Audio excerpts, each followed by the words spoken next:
আজকে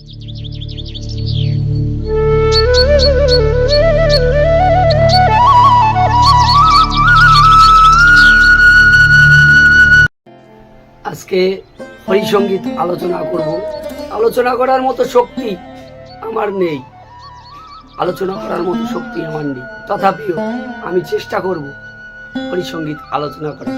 হরিসঙ্গীত যে কি দিয়ে গেছে, অশ্বিনী গোসাই আমাদের কি দিয়ে গেছে, আমরা তো সে রস কিছু বুঝি না, কিছু বুঝি না। আজকে আলোচনা প্রেম অনুরাগ ভক্তি বিবেক কররে কররে আশ্রয়। প্রেম অনুরাগ, হরির প্রতি যে প্রেম, যে অনুরাগ, সেই অনুরাগ আশ্রয় করো। হরির প্রতি যে প্রেম, যে অনুরাগ, সেই আশ্রয় করতে বলছে। তোর কামরূপু হবে পরাজয়, প্রাণ সঁপে দে গুরুর পায়। শ্রী গুরুর পায় প্রাণ সঁপে দিতে বলছে।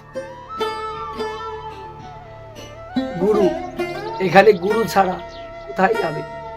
শ্রী গুরুর চরণে সমর্পণ, সমর্পণ করে দিলে মন প্রাণ তো সেই গুরুর চরণে পড়ে থাকে। কাম মহাকাল কোথায় চলে যায়? তখন কাম থাকে কোথায়? অনুরাগ সিংহ রবে, পালাবে রূপুস হবে, শুধু অনুরাগ রবে। হে হরি, হে হরি, এই অনুরাগ সিংহ রবে। হরি বল, হরি বল, মহাভাবে হবে উদার। হরিচাঁদের ছবি দেখতে পাবি, রূপ দেখে প্রাণ হবে তন্ময়, রূপ দেখে হবে তন্ময়। বিবেকের সঙ্গ নিলে বাহ্য জ্ঞান যাবে চুল। যখন আমাদের বিবেকের সঙ্গ নেব, বিবেক কি বলবে? বিবেকও হরি বলবে। বিবেক কি বাহ্য দিকে ত্যাগ করবে? যখন তুমি হরিমুখী হবে, গুরুমুখী হবে, তখন তোমার সব জ্ঞান, বাহ্য জ্ঞান, অজ্ঞান, যজ্ঞান যত যা আছে সব গুরুর পদে চলে যাবে, হরির পদে চলে যাবে। তখন আর বাহ্য জ্ঞান থাকবে না। হবে প্রেমে তনু ডগমগ, প্রেমে তনু ডগমগ, দেখবি হরি জগৎময়, সবকিছুতে হরি, সবকিছুতে হরি। ভক্তি বশ হলে পরে ধরতে পারবি অধরে। যখন ভক্তি বশ, আমার তো ভক্তি শক্তি কিছু নাই, কিছু নাই, ভক্তি কিছু শক্তি কিছু নাই। এই ভক্তি শক্তি যদি সহায় হতো তাহলে অধর ধরা ধরা করতো। আমি তো বুঝি না তোমাদের চরণে, হরি ভক্তদের চরণে, তাই আমি চাই একটু আশীর্বাদ চাই। অনন্ত যার অন্ত নাই পায়, ও সে ভক্তি বলে হরি মিলে ফলের আশা ডুবে যায়। ভক্তি বলেই হরি মিলে ফলের আশা। সে ঠাকুরকে ভক্তি করে আমি এই পাবো, ওই শক্তি পাবো, ওই শক্তি, শক্তি ভক্তির কিছু দরকার নেই, কোনো কিছুর দরকার নেই। হরি তোমারে যেন ভালোবেসে যেতে পারি, হরি তোমাকে যেন ভালোবেসে যেতে পারি। নিঃস্বার্থ ভালোবাসা, প্রেম, আকামনা, প্রেম, ভক্তি, ভালোবাসা। কি গান আমি, কি গান শোনাবো তোমাদের, কি গান আমি করব? সব তো হরির পথে। আকামনা প্রেম ভক্তি হরি দিতে এলো। আকামনা প্রেম ভক্তি যেখানে কোনো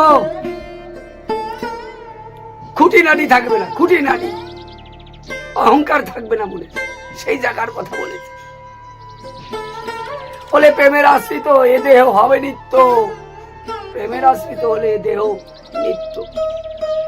দেখবি নিত্য রূপ, দেখবি রে সদায়। তখন নিত্য রূপ দেখা যাবে, নিত্য রূপ। দেহ জমি ব্রজভূমি, থাকবি রে যুগল সেবায়। দেহ জমি ব্রজভূমি মানে কি?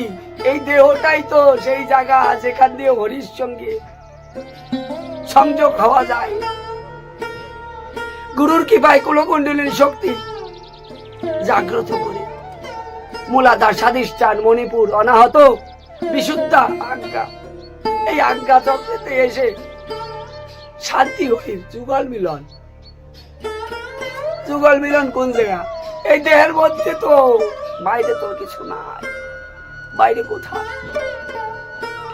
এই জায়গায় নিত্য রূপ দর্শন, শক্তি কুলকুণ্ডলিনী শক্তি মা শান্তি, মা কুলকুণ্ডলিনী শক্তি, আর শ্রীহরি একদম পরম ব্রহ্ম, সেই ব্রহ্ম।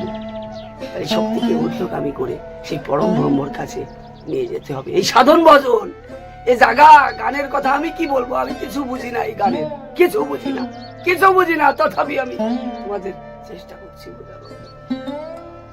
গোলকচাঁদ মহানন্দ দিতেছে প্রেমানন্দ, গোলকচাঁদ মহানন্দ প্রেমানন্দ, প্রেমের যে আনন্দ গোলকচাঁদ মহানন্দ দিচ্ছে। তারকচাঁদ যোগাল দিচ্ছে, তাই তারক যোগান দিচ্ছে, ওরে তারক যোগান দিচ্ছে। অশ্বিনী তোর কিসের সন্দেহ, গুরুচাঁদ আসে সহায়। অশ্বিনী কিসের সন্দেহ, গুরুচাঁদ আসে সবসময়, গুরুচাঁদ সহায়। আমরা তো ভুল পথে পরিচালিত হই, ভুল পথে যাই সব সময়, বিভিন্ন সময় বিভিন্ন ভাবে ভুল পথে চলে যাই। তো আমাদের সেই পথ ঠিক রাখতে বলে গেছে গুরুচাঁদ, সব সময় আছে আমাদের সাথে। তার চিন্তা, তার ভাবনা, তার অনুশাসন, তার শিক্ষা, সেই জায়গাটা। তাই যাই হোক, আমাকে ক্ষমা করে দিও তোমরা, তোমাদের চরণে, হরিভক্তের চরণে ঠাঁই দিও। হ্যাঁ, আমি হরিভক্তের চরণ ধুলির দাস, হরিভক্তের চরণ ধুলির দাস। আমার আমিত্ব স্বামিত্ব যেন কিছু না থাকে, অহংকার যেন না থাকে, এই তোমাদের কাছে এই আশীর্বাদ চাই। জয় হরিচাঁদ, জয় গুরুচাঁদ, হরিবল হরিবল হরিবল হরিবল।